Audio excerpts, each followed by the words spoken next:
The most expensive mistakes are usually made by people who stop believing in possibilities. The research facility sat on the edge of Phoenix, Arizona, surrounded by concrete, steel, and enough investment money to make headlines.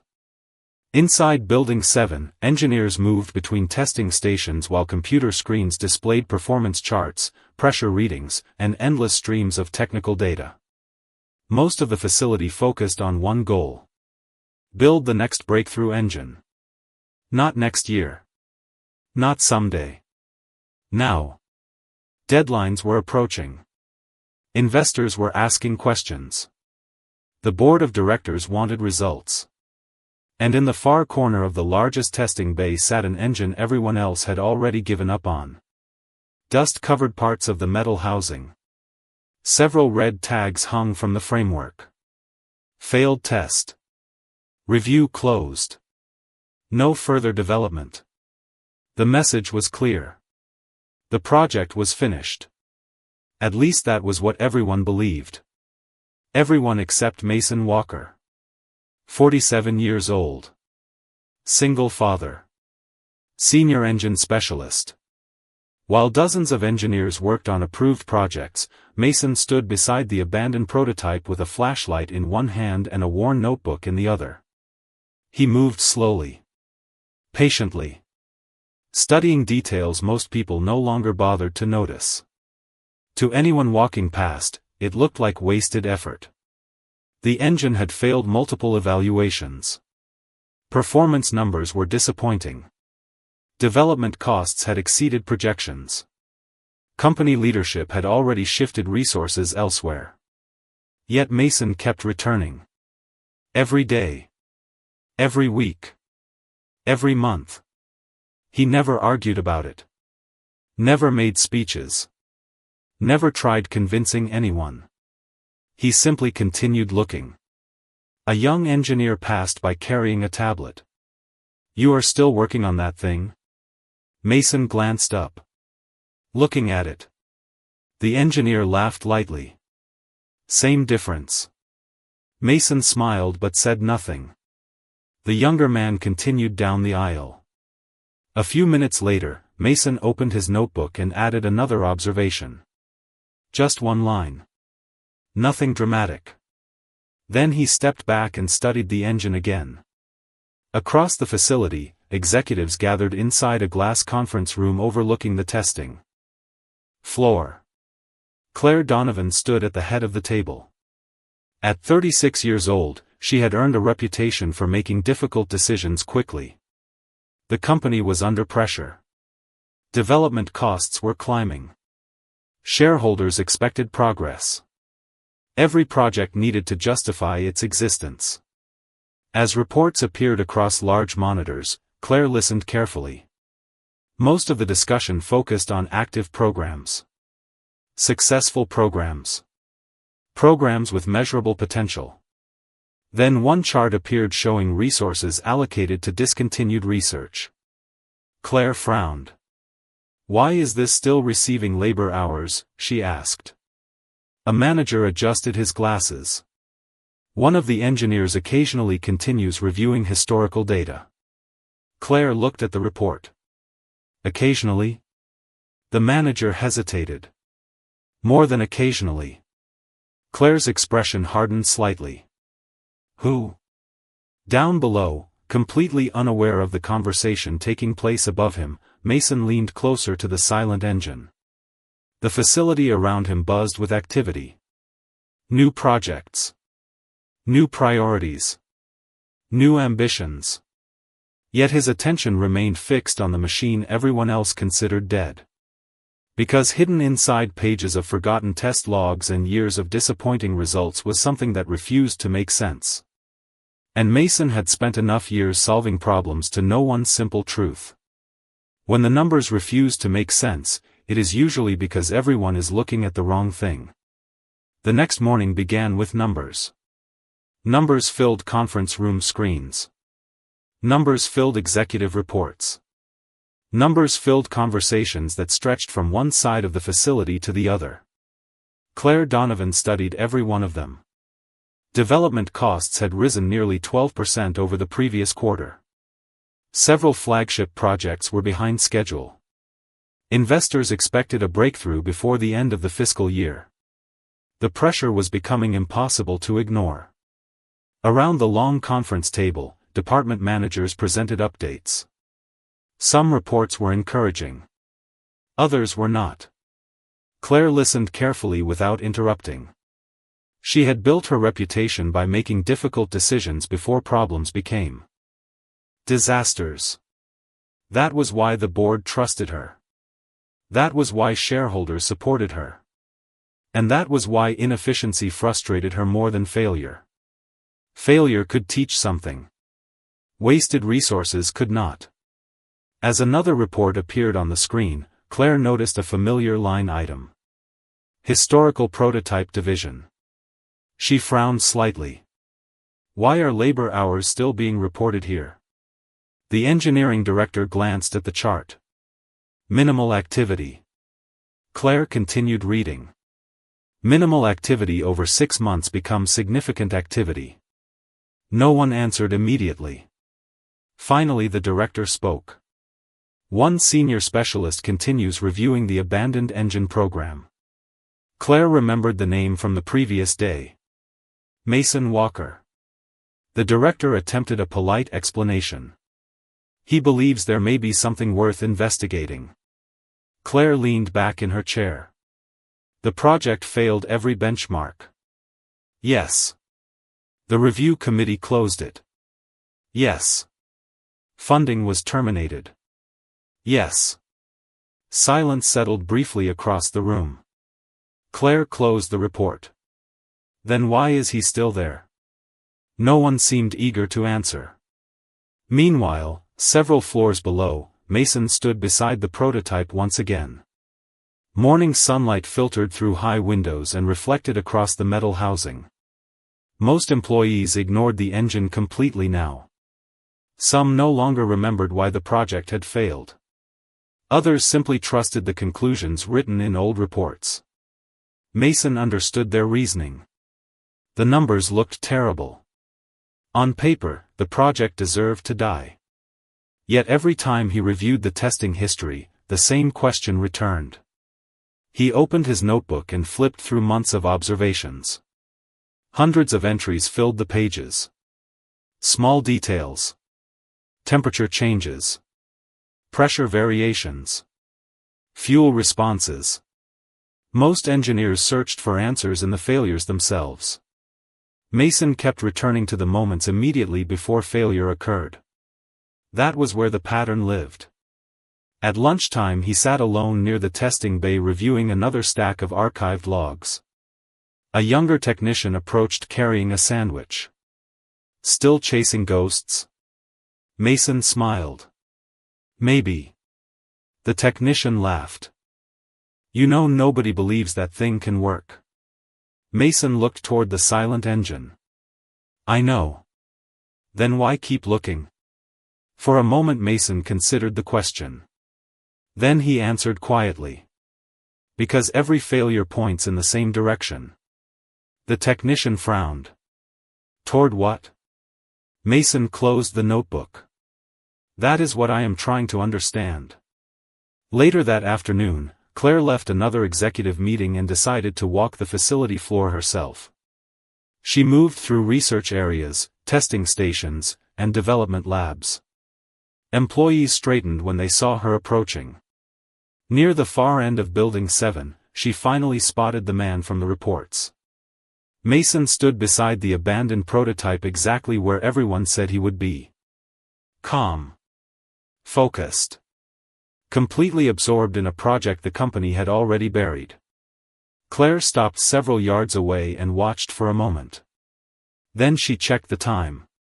Somewhere above them, investors were waiting for progress reports. Engineers were chasing active programs.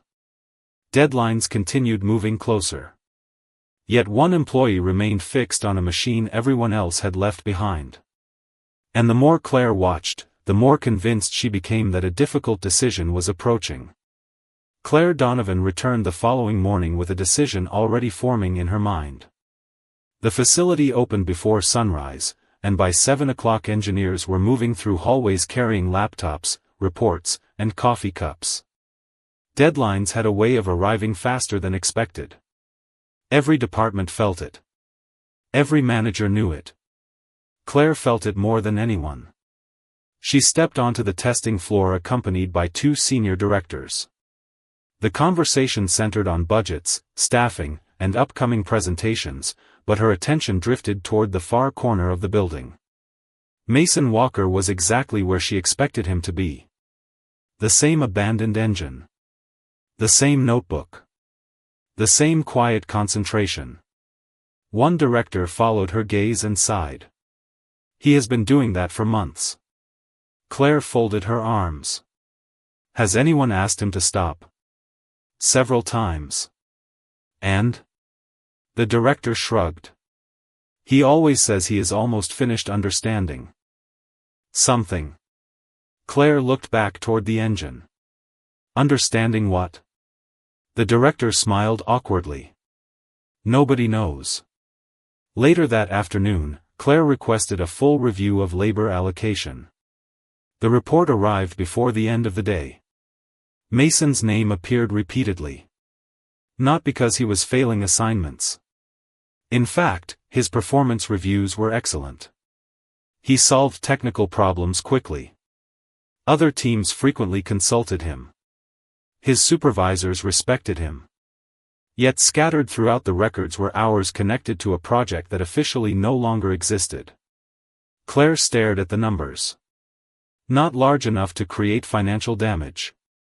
Large enough to represent a principle. Resources existed for active programs. Not abandoned ones. Near the end of the workday, she walked to Building 7 alone. Most employees were preparing to leave. The facility felt quieter than usual. Mason remained beside the prototype. He was reviewing old performance logs spread across a nearby workbench. Claire approached directly. Mr. Walker. Mason looked up. Good evening. Claire noticed he seemed completely unsurprised to see her. I have reviewed your activity reports. Mason closed the notebook gently. I figured someone eventually would. Claire glanced toward the engine. This project was terminated almost a year ago. Yes. The review committee closed development. They did. And yet you continue spending company time here. Mason nodded once. Neither defensive nor apologetic. Just honest. Claire studied him for a moment. Most employees would have immediately started explaining themselves. Mason simply waited. Why? She finally asked. Mason looked at the engine before answering. Because I think everyone misunderstood the failures. Claire frowned slightly. 23 unsuccessful tests. Correct. Millions of dollars spent.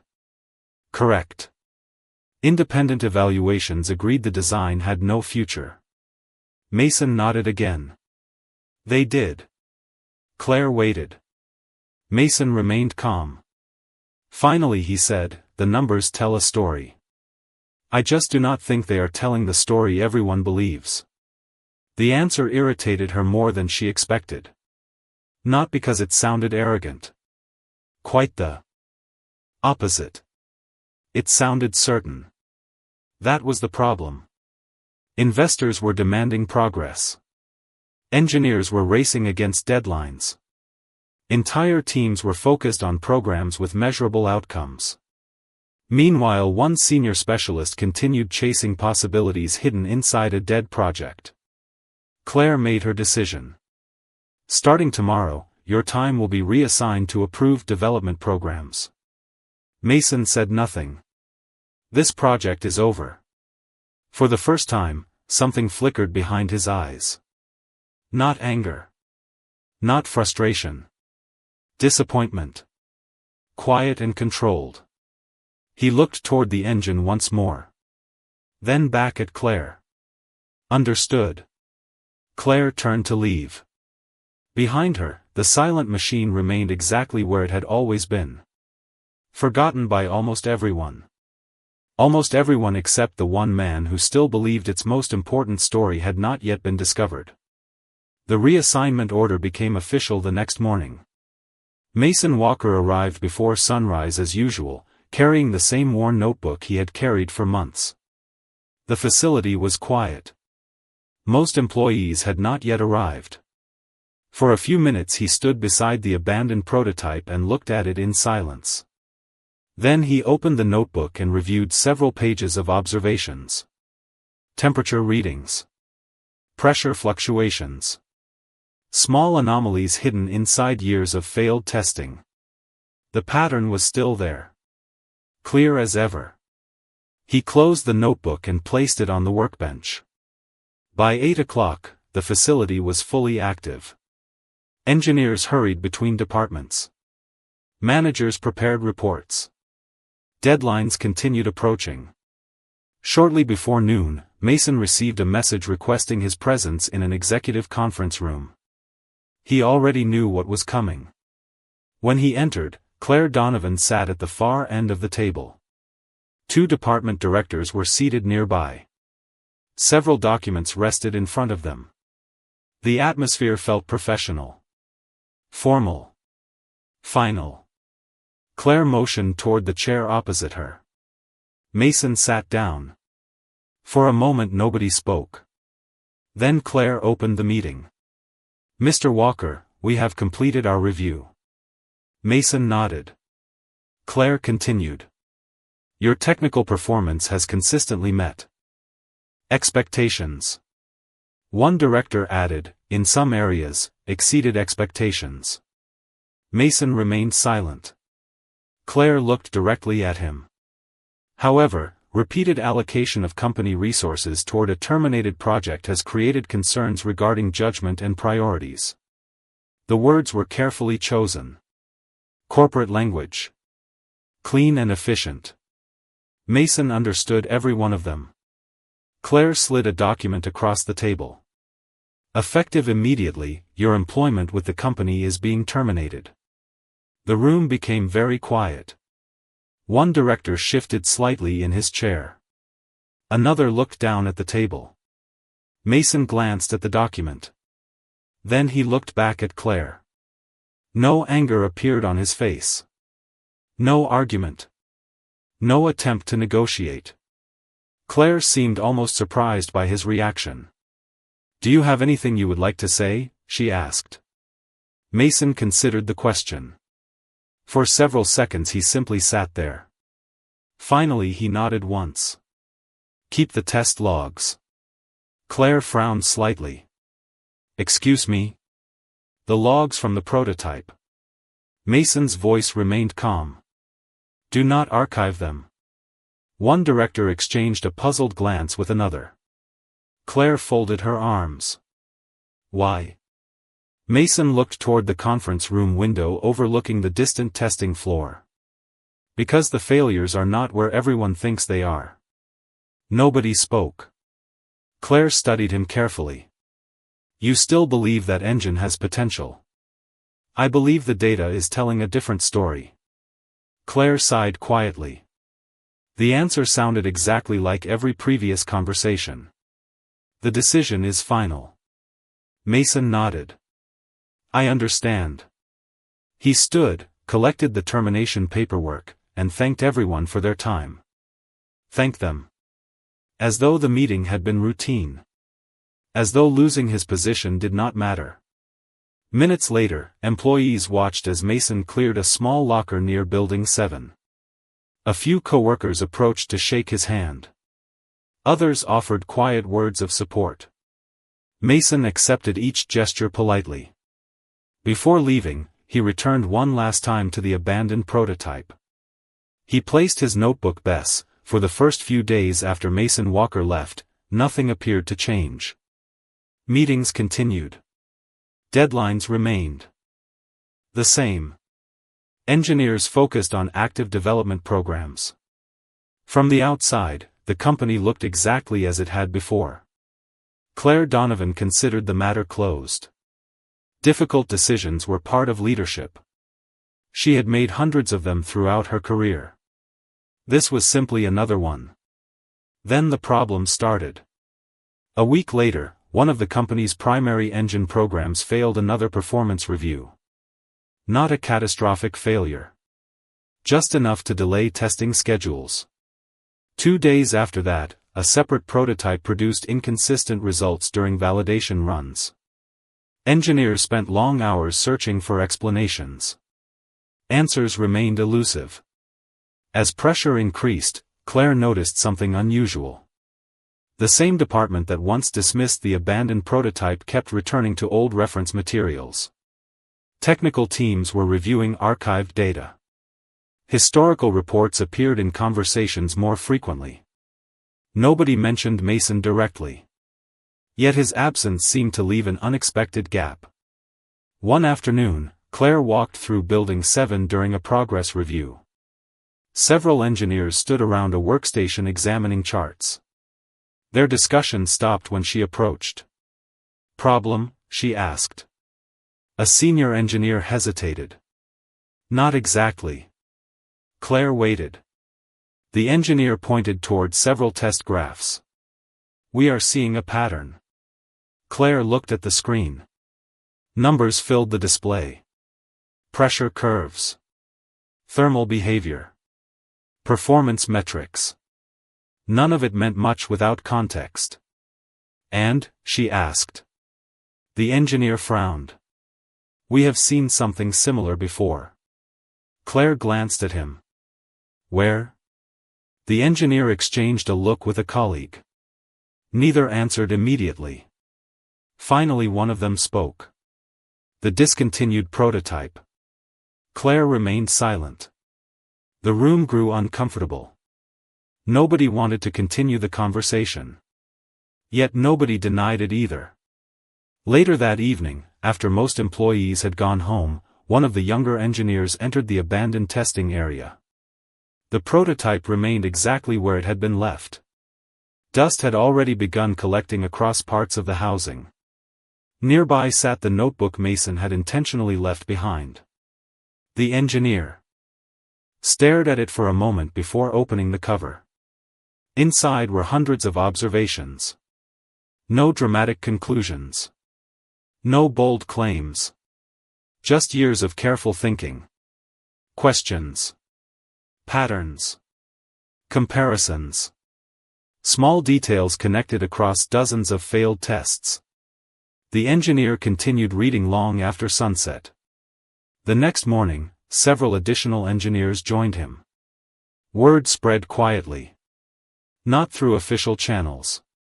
Through curiosity. By the end of the week, a small group had begun reviewing Mason's notes together. Some entries made little sense at first. Others raised uncomfortable questions. Why had certain failures occurred only under specific conditions? Why did several performance losses appear immediately after otherwise successful readings? Why did the same anomaly repeat across multiple years of testing? More importantly, why had nobody investigated further? Claire became aware of the growing interest during another executive briefing. "Why are people looking at that project again?" she asked. The engineering director shifted in his seat. "Because some of the observations are difficult to ignore." Claire leaned back. Observations from a terminated project? Observations from an engineer with an unusually strong track record. Silence followed. Claire disliked silence in meetings. It usually meant uncertainty. And uncertainty was growing. The abandoned prototype was supposed to be forgotten. Instead, it was slowly becoming the center of conversations again. Meanwhile, 30 miles away, Mason spent Saturday afternoon sitting in a school gymnasium watching his daughter Emma participate in a science competition. He applauded when she presented. He smiled when she received positive feedback. For several hours, he did not think about the company at all. But back inside Building 7, the notebook he left behind was beginning to create questions nobody seemed capable of answering. Monday morning began with an unexpected meeting. Engineers filled a conference room overlooking Building 7 while charts and test data covered every screen. Claire Donovan stood near the front listening as department leaders reviewed progress. The discussion quickly returned to the same topic that had dominated conversations for days. The abandoned prototype. One senior engineer pointed toward a series of graphs projected onto the wall. We reviewed 7 years of archived testing data. Another engineer continued. The failure pattern is consistent. Claire folded her arms. Consistent with what? The room became quiet. Finally the lead engineer answered. Consistent with a measurement error. Claire frowned. Several people shifted in their seats. The conclusion sounded almost absurd. Millions of dollars. Years of research. Dozens of specialists. Entire review committees. All of it potentially influenced by a flawed assumption. The lead engineer changed the display. New graphs appeared. Everyone focused on output performance. He pointed toward several highlighted sections. Mr. Walker focused on environmental compensation readings. Claire recognized the name immediately. The engineer continued. The system was automatically correcting for a condition that did not actually exist. Silence settled across the room. Claire looked at the data. For the first time, she noticed something she had missed before. The abnormal performance drops always appeared after the same adjustment sequence. Every single time. One engineer leaned forward. The engine was never producing unstable results. Another engineer finished the thought. The monitoring system was creating them. Nobody spoke for several seconds. Years of assumptions were collapsing in real time. Claire remembered standing beside the prototype. Remembered asking why Mason continued looking at a project everyone else had abandoned. Remembered his answer. The failures are not where everyone thinks they are. By afternoon, a dedicated team had been assigned to re-examine the entire project from the beginning. Not from the official conclusions. From the raw data. Hundreds of hours of archived information flowed across workstations. Engineers worked through lunch. Some remained long after sunset. Every new discovery pointed toward the same conclusion. Mason had been following a trail hidden inside the numbers. Not because he possessed secret information. Because he had asked different questions. Late that evening, Claire walked into Building 7 alone. The prototype remained surrounded by equipment and activity once again. Engineers who had ignored it for years now studied every component. Test stations hummed. Monitors displayed fresh calculations. The atmosphere felt completely different. Hope had returned. Near the workbench, Claire noticed the notebook. Mason's notebook. It remained exactly where he left it. She opened it carefully. The pages contained no dramatic declarations. No predictions of greatness. Just observations. Careful reasoning. Patience. One entry caught her attention. Written months earlier in simple handwriting were 12 words. Stop studying the failures. Study what happens immediately before them. Claire read the sentence twice. Then a third time. She slowly closed the notebook. Around her, engineers continued working. Nobody celebrated. Nobody claimed victory. The project still faced enormous uncertainty. Yet for the first time in years, they were moving in a new direction. A direction hidden inside plain sight all along. As Claire looked across the testing floor, she realized something deeply uncomfortable. The person who understood the project best was no longer inside the building. And the more progress the engineers made, the more obvious that truth became. Somewhere across the city, Mason was helping Emma prepare for a school presentation the next morning. Meanwhile, inside Building 7, the company was finally beginning to see what he had been trying to tell them for months. The breakthrough arrived on a Thursday morning. Nobody expected it to happen that day. In fact, Most engineers entered Building 7 believing they still faced weeks of analysis. The prototype had consumed years of effort. Nobody trusted sudden success. Yet shortly after 9 o'clock, a senior engineer hurried across the testing floor carrying a stack of fresh performance reports. Within minutes, department leaders gathered around a conference table. Claire Donovan joined them moments later. The room felt unusually tense. Excited. Careful. The lead engineer placed several charts on the screen.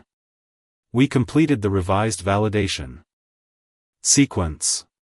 Claire studied the numbers. At first she assumed she was reading them incorrectly. Efficiency levels exceeded every historical benchmark. Thermal stability remained consistent. Performance losses had virtually disappeared. Independent verification teams repeated the tests. The results remained unchanged. One engineer leaned back in disbelief. This is not an improvement. Another shook his head slowly. This is a completely different engine. Silence filled the room. Years of failure had suddenly transformed into possibility. By midday, additional testing began. Nobody wanted false optimism. Every result had to survive scrutiny. More data arrived. Then more. The numbers continued climbing. Engineers who once dismissed the prototype now watched monitors with growing amazement. Conversation spread through the facility. People who had never worked on the project started visiting Building 7. Reporters were not involved yet. Investors knew nothing. This was still internal. Yet everyone sensed something extraordinary was unfolding. Claire spent most of the afternoon reviewing reports. Each new document confirmed the same reality. The abandoned engine was not merely functional.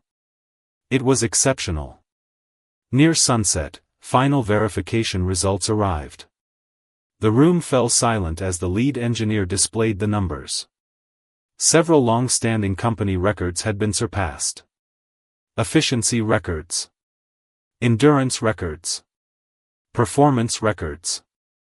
Metrics that active programs had chased unsuccessfully for years. Nobody celebrated immediately. The moment felt too large.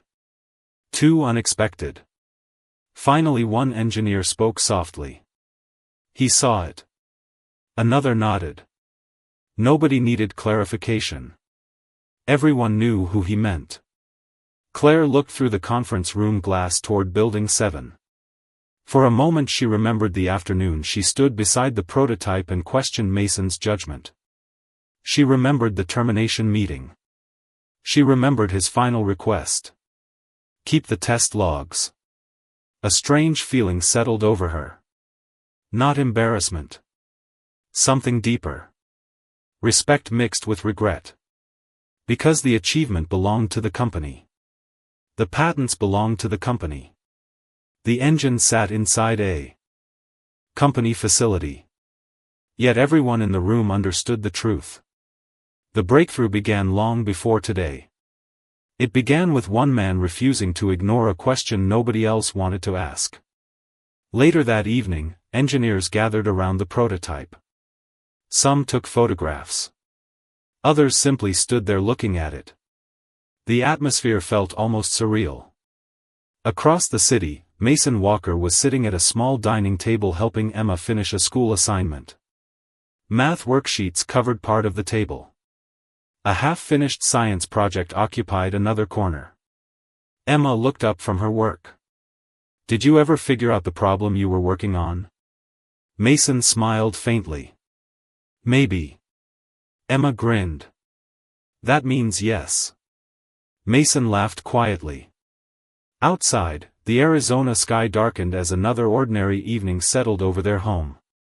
Neither of them knew that inside Building 7, executives were already discussing the same question. Not whether Mason had been right.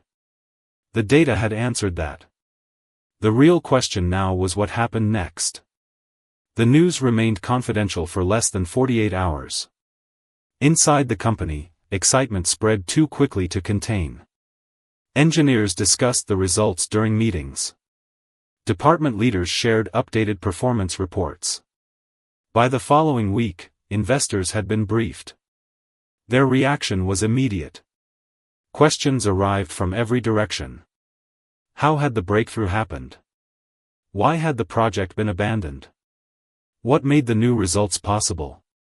Claire Donovan found herself answering versions of the same question repeatedly. Yet one answer remained difficult to avoid. Every meaningful path eventually led back to Mason Walker. During an executive review session, one board member examined the latest reports before looking directly at Claire. Who identified the original issue? Claire hesitated. The room noticed. A former employee, she finally answered. Another board member frowned. Former? Claire nodded. Nobody spoke for several seconds. The silence felt heavier than any criticism. Later that afternoon, Claire returned to Building 7. The atmosphere was completely different now. Engineers moved with energy she had not seen in months. The prototype that once sat abandoned had become the center of attention. Additional resources arrived daily. New development plans covered conference room walls. Future applications were already being discussed. Claire walked past the workbench where Mason's notebook still rested. Someone had carefully preserved it. Pages once ignored were now referenced during meetings. Engineers highlighted passages. Technical teams debated observations. Every page carried evidence of the same thing. Patience. Careful thinking. Years of persistence. Claire opened the notebook again. Near the middle she found an entry she had never noticed before. There was no technical analysis. No performance data. Just a single sentence written in neat handwriting. Most people stop looking one question too early. Claire stared at the words for a long moment. Then she closed the notebook. That evening she asked her assistant to gather information. Not professional records. Personal details. The report surprised her. Mason had never joined another major company after leaving. He had started a small consulting business. Local manufacturers hired him occasionally. Community organizations trusted him with maintenance projects. Most of his time seemed devoted to raising Emma. There were no interviews. No complaints about the company. No public criticism. No attempt to claim credit for the breakthrough. Claire found that detail particularly difficult to understand. Most people would have demanded recognition. Mason appeared completely uninterested. A few days later, curiosity led her to a local school science exhibition. The event occupied a modest gymnasium filled with students, parents, and project displays. Claire arrived quietly and remained near the back. She spotted Mason almost immediately. He stood beside Emma while she explained her project to a group of judges. His attention never wandered. Every answer Emma gave seemed to matter as much to him as any company presentation. When the judges moved on, Emma smiled proudly. Mason smiled back. The exchange lasted only a few seconds. Yet it revealed something Claire had missed for months. Mason had never been chasing validation. That was why losing. His position failed to break him. His sense of worth came from somewhere else entirely.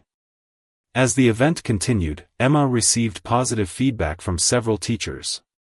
Mason congratulated her as though she had accomplished something extraordinary. Watching from across the room, Claire finally understood why he walked away from the company without anger. The engine had never been the center of his life. It was simply a problem worth solving. For Mason, the things that mattered most were standing right beside him. And for the first time since the breakthrough, Claire began wondering whether the company had lost something far more valuable than an engineer. 3 months later, the engine program had become one of the most successful projects in company history. Industry publications discussed the performance results. Investors praised the breakthrough. Development teams expanded the technology into future applications. Inside the company, the abandoned prototype was no longer remembered as a failure. It had become the standard by which new projects were measured. Yet one question continued following Claire Donovan wherever she went. How had they missed it?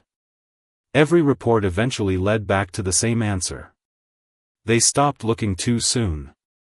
On a cool Saturday morning, Claire drove to a regional student science competition held at a local community college. She knew Emma Carter would be participating. Part of her wondered whether she was attending for business reasons. Another part knew that was no longer true. The gymnasium buzzed with activity. Students stood beside displays explaining experiments and engineering concepts. Parents filled the aisles. Teachers moved between judging stations. Near the center of the room, Claire spotted Mason and Emma. Emma was presenting a project involving energy efficiency. Mason stood a few feet away, allowing her to speak for herself while remaining close enough to offer encouragement if she needed it. Claire watched quietly until the judging ended. Emma received excellent feedback. The smile on her face could have illuminated the entire building. When she turned toward her father, Mason looked every bit as proud as he had the day. Claire first saw them together. After the crowd thinned, Claire approached. Mason recognized her immediately. His expression remained calm. No resentment. No bitterness. "Good morning," Claire said. "Good morning," Mason replied. For a moment they stood in comfortable silence. Emma excused herself to speak with friends nearby. Claire looked around the busy gymnasium. The engine program broke every projected record. Mason nodded once. "I heard. The board approved full production development. That is good news." Claire smiled faintly. The answer sounded exactly like something she expected from him. No excitement about being proven right. No interest in claiming victory. She took a slow breath. "I should have listened." Mason glanced toward Emma. "Maybe." Claire laughed softly. "That is more generous than I deserve." Mason shook his head. "People make decisions with the information they have. And sometimes they make the wrong decision. Sometimes." Another brief silence followed. Around them, students continued celebrating projects and awards. Finally Claire asked the question she had been carrying for months. "Were you angry?" Mason thought about it. "For a day or two." Claire nodded. "Honest. Reasonable. Human. Then what?" Mason smiled slightly. Emma still needed help with homework. Claire looked toward the young girl laughing with friends across the room. Suddenly everything made sense. The reason he never fought. The reason he never demanded recognition. The reason he walked away without bitterness. His life had always been larger than the company. Larger than the project. Larger than being right. An announcement echoed through the gymnasium. Students were being called forward for final awards. Emma waved excitedly toward her father. Mason waved back. Claire stepped aside. "You should go." Mason nodded. "Take care of yourself, Claire." Then he walked toward his daughter. Together they joined the crowd moving toward the stage. Claire remained where she was and watched them disappear into the celebration. Months earlier she believed leadership meant having the right answers. Now she understood something different. Sometimes leadership meant recognizing the people who ask the right questions. And as the applause filled the room, the man who had seen the future long before everyone else stood exactly where he wanted to be, beside the person who mattered most.